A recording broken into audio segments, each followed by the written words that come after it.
a Massimo Pollio, amministratore delegato di Magro, società di consulenza per le imprese italiane.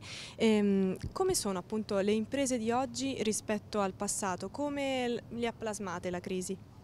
Diciamo che le imprese di oggi in linea di massima sono più forti di prima, perché chiaramente hanno subito una crisi, come diceva lei, molto forte, che le ha trovate impreparate da vari punti di vista, dal punto di vista generazionale, dal punto di vista finanziario, perché le nostre aziende sono sempre state un po' sottocapitalizzate. Oggi devo dire che le imprese che noi troviamo sul mercato, che accompagniamo all'estero, sono evidentemente più preparate. Capito. E secondo la sua esperienza, quali sono le esigenze delle imprese oggi e se esiste un trend di nuove mete da esplorare? Il mondo è sempre troppo piccolo, diciamo, quindi in realtà le mete da esplorare ce ne sono sempre, ma io credo anche nei mercati vicini, quindi anche il mercato della Francia, la Germania, sono tutti mercati da esplorare, sono tutti mercati che offrono opportunità alle aziende italiane.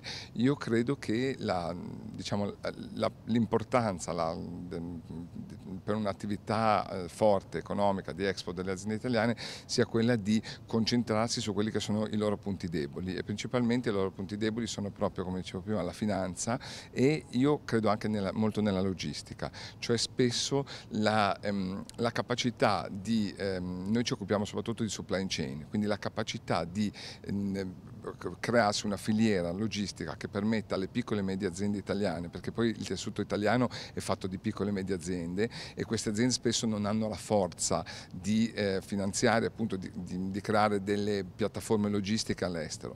In questo caso io credo che se l'azienda riesce a concentrarsi, riesce a fare rete con altre aziende, quindi riesce a crearsi una struttura logistica forte, riesce a raggiungere mercati lontani che sono tutti un'opportunità. Ci può raccontare invece un progetto interessante, magari in un mercato insolito? Sì, noi di recente abbiamo fatto un progetto molto importante portando circa 70 aziende italiane in un business che vale quasi 500 milioni di euro per l'Italia, dove siamo entrati come filiera italiana nella costruzione delle due più grosse centrali elettriche del Medio Oriente, centrali a gas.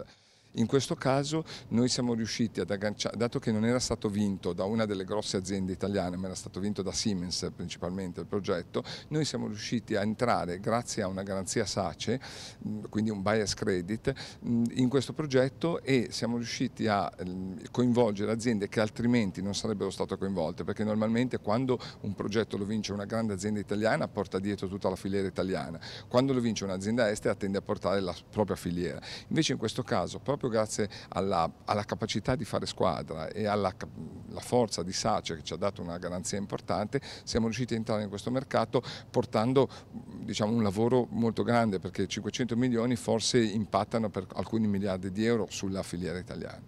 Bene, ringraziamo Massimo Pollio. Grazie a voi. Arrivederci.